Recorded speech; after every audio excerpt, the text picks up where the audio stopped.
Good afternoon, students. I am continuing the chapter 9, Life in Temperate Regions. So, let's forward. Dairy farming is another major industry, है ना.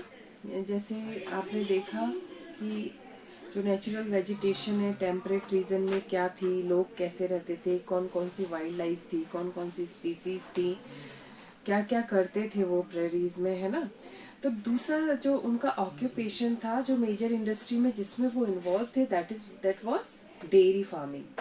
The belt of dairy farming extend from the great lakes of Atlantic coast in the east. जो इसका extension था, dairy farming की belt का जो extension था वो ग्रेट लेक से अटलांटिक कोस्ट तक था ईस्ट में. Tall nutritious grasses of the eastern part are very suitable for dairy cattle. अब dairy cattle जो होते हैं उनको किसकी जरूरत पड़ती है? grasses की. grasses भी कैसी थी वहाँ पे? nutritious grasses थी, जैसे healthy grasses for the cattle. Milk, butter, cheese are produced in large quantities. क्योंकि cattle जब इतनी nutritious grass मिलेगी तो क्या होगा? मिल्क बहुत अच्छा होगा, बटर बहुत अच्छा होगा, चीज होगा. तो ये लार्ज क्वांटिटी में प्रोड्यूस होता था. Cattle rearing and agriculture have promoted setting up of food processing industries in this region. क्योंकि इतने लार्ज क्वांटिटी में कैटल रेयर होते थे, एग्रीकल्चर बहुत अच्छा था, तो वहाँ पे जो फूड प्रोसेसिंग इंडस्ट्रीज है ना वो बहुत सेटअप हुई, वहाँ पे एस्टेब्लिश हो गई. Large mineral deposit of coal and iron ore and almost level land and the prairies have helped in developing a good network of roadways, railways and inland waterways. जो large mineral deposit था कोल का, iron, ये कोल और iron और भी वहाँ पे deposited रहती थी.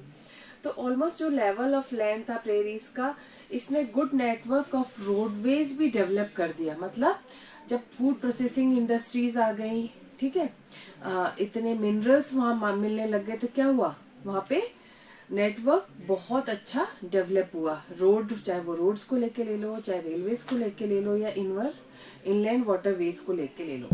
Most of the settlement are located along the railway lines. ज्यादातर सेटलमेंट जो रहता था, मतलब ज्यादातर सेटलमेंट ऑब्वियसली कि जहाँ फ्लैट लैंड है वहां पे रहता ही है, तो जो लोकेट था रेलवे लाइन के आसपास सेटलमेंट हो गया था. शिकागो, मिनेपोलिस, इंडियनापोलिस, कांसास, डेनवर, ये इम्पोर्टेंट इंडस्ट्रियल सेंटर थे यूएसए के. जबकि एडमोंटन, रेजिना, कैलेगरी, विनिपेग, सस्काटून, ये कैनेडियन प्रेरीज के सेंटर थे. Winnipeg is called the gateway of the prairies. जो विनिपेग था वो गेटवे टू द प्रेरीज कहलाता है आज भी. The velds. अब हम वेल्स के बारे में, प्रेरीज के बारे में पढ़ा, अब हम वेल्स के बारे में पढ़ रहे हैं. कहाँ से, ठीक है. तो नेक्स्ट जो टॉपिक आ रहा है वेल्स आ रहा है. Temperate grassland of south Africa. South Africa की जो टेम्परेट ग्रासलैंड है वो वेल्ड के नाम से जानी जाती है. It is located in eastern part of the plateau. ये eastern part of plateau South Africa में पड़ती है. They lie between the Drakensberg mountain and south east and Kalahari desert in the north west. Basically location क्या है, ये कहाँ पे पड़ती है? जो डार्केंसबर्ग माउंटेन है वहां साउथ ईस्ट में, और कालाहारी डेजर्ट है जो नॉर्थ वेस्ट में, उनके बीच में पड़ती है, ठीक है. Velds are rolling plateaus with varying height ranging from 600 to 1100 metre. जो वेल्स थे, है ना, वेल्स बेसिकली किसको कहते हैं? वेल्स बता सकता है? वो temperate grasslands of south Africa. हाँ, टेम्परेट ग्रासलैंड, बिल्कुल. जो वेल्स थे वो रोलिंग प्लेट्यूज में थे जिसमें बहुत सारी हाइट होती थी, 600 मीटर से लेके 1100 मीटर तक. जो हाईएस्ट पार्ट था, है ना, उसको हाई वेल्स के नाम से जाना जाता है. और जो हाईएस्ट रेंज थी बिटवीन 1200 मीटर से लेके 1800 मीटर तक इनकी हाइट रहती थी. ऐसे एरिया को, ऐसे हाईएस्ट पार्ट को हाई वेल्ट के नाम से जाना जाता है. द मिडिल बेल्ट रेंजेस, जो मिडिल बेल्ट रेंजेस थी उनकी कम से कम जो हाइट रहती है 150 मीटर टू 600 मीटर तक रहती है। The region is drain by river Limpopo, Sabi, Orange and its tributary. जहाँ पे रिवर यहाँ पे ओरिजिनेट जो होती हैं या आप कह लो ड्रेन्ड होती हैं, वो लिम्पोपो, साबी, ऑरेंज और उसकी ट्रिब्यूटरीज हैं। वेल्स की क्लाइमेट क्या होती है साउथ अफ्रीका, हम बेसिकली साउथ अफ्रीका के जो जहाँ पे ग्रासलैंड होती है बड़ी बड़ी, उनके बारे में पढ़ रहे हैं। तो वहाँ की अगर हम क्लाइमेट की बात करें, the influence of the ocean is clearly felt in the climate here. जो ओशन है clearly, influence of the ocean is clearly felt in the climate here. यहाँ पे ओशन तो है ही, तो वहाँ पे बहुत क्लाइमेट भी इन्फ्लुएंसिव होती है as compare to the prairies, अगर प्रेरीज से कंपेयर करें तो। The velds experience moderate climate. Velds में सबसे जो क्लाइमेट है वो कैसी, मॉडरेट। मॉडरेट क्लाइमेट क्या होती है, ना बहुत ज्यादा ठंडी ना बहुत ज्यादा गर्मी। Winters are cold and dry, winters cold और ड्राई होते हैं, जबकि समर शॉर्ट एंड वार्म होती हैं।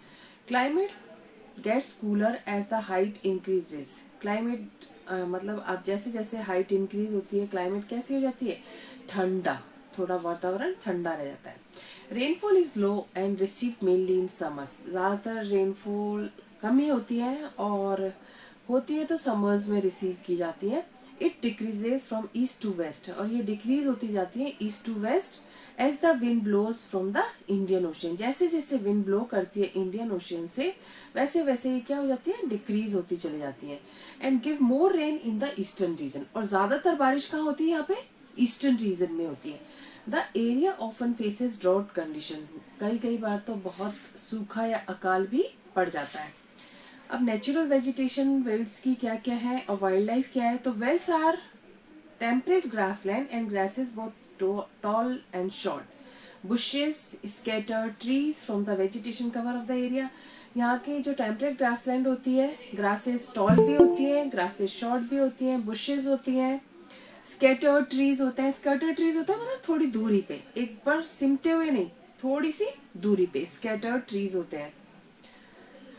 Trees are restricted to the river bank and on higher slopes. Trees restricted होते हैं river bank पे and higher slopes पे। जो वाइल्ड लाइफ यहाँ पे होती हैं वो lions होती हैं, leopards होती हैं, चीता, जिराफ, springbok, यहाँ पे ये वाइल्ड लाइफ होती है। But their number are dwindling because of reckless hunting and poaching. यहाँ पे जो ये स्पाइसेस है, जो वाइल्ड लाइफ है, ये लगातार कम हो रही है। क्यों हो रही है, यहाँ पे कि हंटिंग और पोचिंग बहुत होता है, शिकार बहुत होता है, इसलिए धीरे धीरे कम हो रही है। Several national park and wild life sanctuary have been set up. बहुत सारे नेशनल पार्क्स बनाए गए हैं, बहुत सारी वाइल्ड लाइफ सेंचुरीज बनाई गई है कि इसलिए बनाई गई है कि वो to protect these animal and promote tourism. इन एनिमल्स को प्रोटेक्ट कर सके और टूरिज्म को प्रमोट कर सके। टूरिज्म मतलब बाहर से आने वाले, विजिट करने वाले आते हैं ना, टूर पे आते हैं, टूर पे, उनको दैट इज कॉल्ड टूरिज्म। अब लोग कैसे होते हैं, the chief occupation are animal rearing and mining. जो चीफ ऑक्यूपेशन होता है यहाँ के लोगों का वो वही होता है एनिमल रेयरिंग का और माइनिंग का। Agriculture is not an important activity. यहाँ पे एग्रीकल्चर इतनी इम्पोर्टेंट एक्टिविटी नहीं होती साउथ अफ्रीका में, because of scanty rainfall and poor soil. Soil की क्वालिटी भी इतनी अच्छी नहीं होती और रेनफॉल भी कैसी होती है, स्कैंटी, बहुत कम। However where soil is fertile, जहाँ पे सॉइल फर्टाइल होती है वहाँ पे रेनफॉल सफिशिएंट होती है। अगर रेनफॉल सफिशिएंट है तो क्रॉप्स जो ग्रो होती है वो होती है मेज, wheat, barley, oats, potatoes. Certain कुछ कैश क्रॉप्स भी यहाँ पे उगाई जाती हैं, टोबैको हो गया, सुगर केन हो गया, कॉटन हो गया। Animal rearing is an important occupation. यहाँ पे जो वेल्स में एनिमल रेयरिंग एक इम्पॉर्टेंट ऑक्यूपेशन के रूप में देखा जा सकता है। जबकि sheep are reared in the cooler and drier region, जबकि शीप जो रेयर की जाती है वो कूलर और ड्रायर रीजन में की जाती है। Cattle rearing is practised in warmer and waiter areas in the eastern part. जो कैटल रेयरिंग होती है वो जो प्रैक्टिस की जाती है वार्मर एंड वेटर, जहाँ पे थोड़ा सा हल्का फुल्का गीला रहता है, ईस्टर्न पार्ट में की जाती है। Sheep are reared for wool, sheep को जो रेयर करते हैं शीप को जो पालते हैं वो किसके लिए पालते हैं? वूल के लिए। मेरिनो और एंगोरा दो तरह की जो कह सकते हैं two breeds of sheep, good breeds, मतलब जो जिनसे बहुत सारा, और उनकी अगर उनके बालों से अगर जो वो बनता है ना वुलन, वो बहुत गर्म होता है। तो ये दो मेरिनो और एंगोरा ये क्या है? गुड ब्रीड्स हैं शीप की। यहाँ पे yield high variety of wool, इसीलिए यहाँ पे अच्छी वेराइटी ऑफ वूल मिलती है। डेयरी प्रोडक्ट्स में बटर, चीज एक्सपोर्ट के लिए प्रोड्यूस होता है। मीट और लेदर भी यहाँ पे कैटल रेयरिंग से मिलता है। The veld has rich reserves of gold. Velds में बहुत ज्यादा सोना पाया जाता है। ज्यादातर सोने की खान कहाँ पे? साउथ अफ्रीका के वेल्स में। यूरेनियम भी मिलता है, डायमंड भी मिलता है, कोल एंड आयरन ओर भी मिलता है।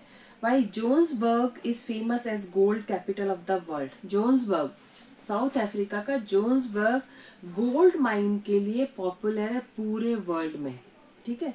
किम्बरले अपने डायमंड माइंस के लिए, किम्बरले आपने सुना होगा, वहां पे डायमंड्स बहुत निकलते हैं साउथ अफ्रीका में, तो वो किम्बरले उसके लिए फेमस है। बहुत सारे मिनरल्स और भी हैं जिसमें iron, steel, metal product, machinery, railway equipment, diamond industries have come in this region. ये सारे यहाँ पे इंडस्ट्रीज हैं।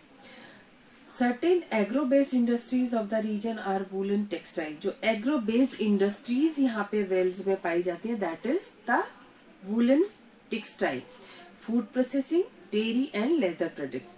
The presence of industries has promoted excellent network of roads and, अब क्योंकि इंडस्ट्रीज वहाँ पे सेटअप है, इंडस्ट्रीज सेटअप हो गई तो नेटवर्क और ट्रांसपोर्ट भी बहुत अच्छा हो गया, तो excellent network of roads and railways यहाँ पे डेवलप हुई। मेजर सिटीज भी यहाँ पे एयरवेज से कनेक्टेड रहते हैं। तो टेम्परेट ग्रासलैंड अगर हम रिवीजन फ्लो चार्ट में देखें तो लोकेशन जो इसकी मिलती है वो 40 डिग्री से लेके 50 डिग्री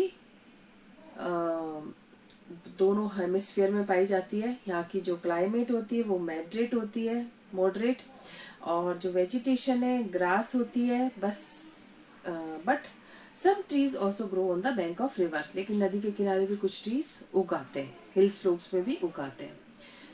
और जो temperate grassland in the world में जो एरिया है, नॉर्थ अमेरिका में प्रेरीज बोला जाता है, यूरेशिया में स्टेप्स बोला जाता है, साउथ अफ्रीका में वेल्ड्स, साउथ अमेरिका में पैम्पास एंड ऑस्ट्रेलिया में डाउन्स के नाम से जाना जाता है। तो chapter has been completed. Will discuss objective very short in the class. Clear? Okay, ma'am. को अपना we have completed whole syllabus ना मैम